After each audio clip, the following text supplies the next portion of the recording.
Good morning. Denise Dryden here from Bainbridge Island. Today I thought I'd take you out to my very favorite place. It's an old barracks that's in Fort Ward, and it has this porch, two of them, and they face the sound, and I can watch the ferries go back and forth. And I don't know if you can see way in the background, those are all the Olympic mountains, and boy, they are fabulous. So I come here and I write and I watch the eagles, and across the sound there's this really loud seal making a lot of noise this morning. So we'll see what he does, okay?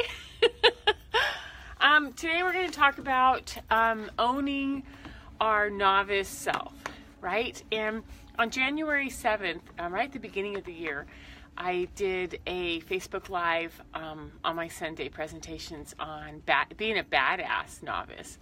And that was mostly about owning, what does it take to not know anything. And so what I'm doing is coming back around and addressing each of them from the parent perspective. And I thought I would share this one with you because this is one of my favorite topics. And I'm starting to do these one-day intensives. So I just spent 2 weekends working with novice energy. Like, what happens when you don't know something and you have to learn? So I thought I would share that with you, what sort of came out over the last couple days, and see what wants to happen in this presentation. I don't know about you, but it seems like time is changing. Things are spinning. Things are moving really, really fast. Brenda Hoffman writes for Spirit Library, and she wrote a blog called Come Out Wherever You Are, which is one of my favorite sayings from The Wizard of Oz when Glenda, the Good Witch, wakes up at the Munchkins. And it seems like that's what's happening, is we have lots of changes, and we're sort of hunkered down and going like, what's going on? How are we going to do this? This is too many things. And what I want to do today is say, own it. If there's a lot of changes, it means that we have a lot of opportunities in front of us, right? So today I want to combine what happens when there's a lot of change, some of the concepts of being a novice, and really, what is it like to parent a kid that is sensitive or different or learning challenges, and just a kiddo who's wide awake and needs something different. And how we lead through these changes is how we change the world, right? So we live in different times. The structures and institutions are loosening their grip, they're falling, whether it's schools, government, news, our social agencies are sort of revamping, trying to figure out, well, if this didn't work, what do we do now? I'm seeing a lot of children in programs who are resistant to linear thinking. They're having a really hard time with starting in September and going through to June and studying this book and meeting these criteria. And it isn't that they aren't learners, they're magnificent learners, and usually they have some really beautifully high IQs, scattered IQs. And what I'm noticing is that the linear structure doesn't work for them anymore. We're also seeing a lot of diagnoses of ADHD. I think they even dropped the ADD lately, and they're just saying versions of ADHD. And then in some of the psychological testing that I'm reading, they're saying things like struggles with attention and mostly focus, has a hard time keeping a focus. And I thought that just makes me smile. And then last night, if this wasn't a confirmation, I saw a billboard in Seattle coming towards the ferry that said 1 out of 5 kids has attention issues and anxiety. 5 out of 5 parents can learn all about this and do something. And I was like, let's talk about that today. So as I said, we live in different times and we have different needs. We need to know what we don't know and what we want to know about, and we need to own this beautiful novice in us that wants to learn. So being different, being a novice, being a parent, these are all challenges right now. So I want to put a few key truths out there in front of you, and let's play with them. Maybe you, or maybe you and your kid or kids, may need something different. Whatever you're doing isn't working. Let's just say that might be a truth. Doesn't mean we have to know what that is. Doesn't mean we need to know how to define it. We just know something's not working. We need something different. We're stepping into territory that we've never been before. whether it's looking at different kinds of schools, different kinds of learning environments, different ways to support, different ways to see a creative child. We're stepping into territory that you may never have known before. You're going to lose some friends and some family when you step out of the norms. You move your kids out of traditional school, you start looking at creative solutions to problems, and you're going to lose some of those traditional thinkers. You're also, best part, is you're going to be surprised at who steps in and who becomes an ally with you, a partner.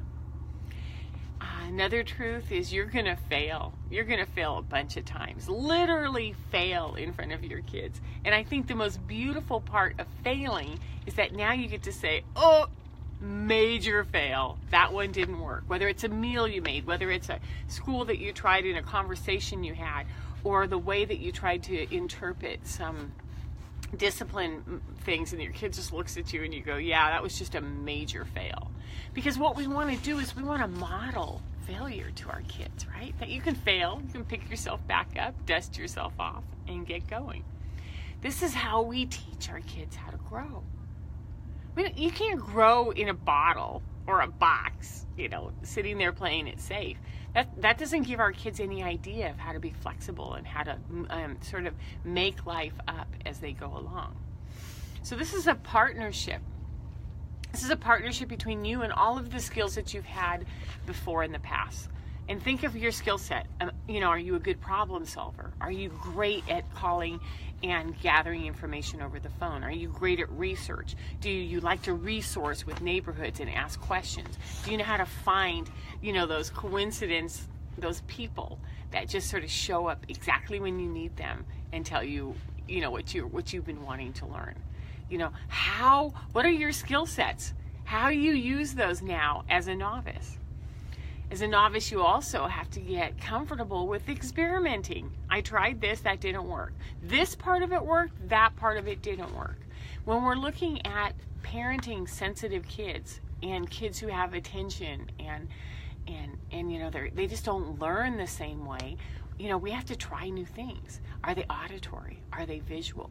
Are they observant? Are they curious? How do you pull out these skill sets in them and get away from what you were taught or what you think you need to do and try some new things? Let's see. Oh, as we said, fail magnificently. Come up with ways to make failure part of your life. A total fail is something that, as I just said a bit earlier, if you have a sense of humor, if you have some kindness, and we're going to talk about that in a second too, allow yourself to fail. I'm trying to figure out how to do voices when I read books. I'm trying to find out how to get you outside, and there's all sorts of things that we just don't know how to do. There's no way you can do it wrong. When you're making things up and trying things for the first time, there's no way you can do it wrong because you're creating something new that doesn't exist. How could it be wrong, right? So if it doesn't exist, you're being the courageous co-creator, like, wait a minute, this doesn't work, so now I need to homeschool and do a combination of online and do a combination of community resourcing with my little kid because, first grade just doesn't work. Or I need to move. or look at my job, look at my career, and find out ways that we can start putting different puzzle pieces together around a kid that needs us to do something different. Also, it means you need to let go of outer confirmations. There is no way that you can fail. You can step out there and create something new. You can go for a new life and then look over your shoulder for your friends or the world to say, oh yeah, you got this. You're doing a really good job. Because most of the time they're going to look at you and go, what are you doing? Or I guess it doesn't really matter because whatever they say, if you're looking over your shoulder for outer confirmation, you can't let that guide you. You have to follow your heart. You have to know what you need. You have to talk to your kid. You have to find out what your kid needs, right? Have a sense of humor. Oh my God, if you can't laugh at yourself in the way that this is all transpiring, then it's going to limit you. That's all I can say. Having a sense of humor, levity about your life is the most pure thing that a child, especially a creative child, needs from you. They do not need your worrying, your anxiety. You're taking them to therapists. You're seeing if they need to be tested because they're not performing normal. They need a sense of humor and they need you to be present. You create a no fear, no doubt mantra. Like, I might be terrified. I might think I'm terrified, but I'm not. I'm not going to hold the energy of fear, and I'm not going to doubt myself. I'm going to follow my instincts, and I'm going to work with my kid, and I'm going to find out what they need. And there's this constant need to have self-compassion and kindness, which is, I am making this up as I go along. I don't know what I'm doing. I do know what I'm doing. These are the things that work really well. So the kindness, self-compassion, you're doing a great job, Denise. I'm out here in the middle of Bainbridge, living by myself, creating a life that I've never thought was possible.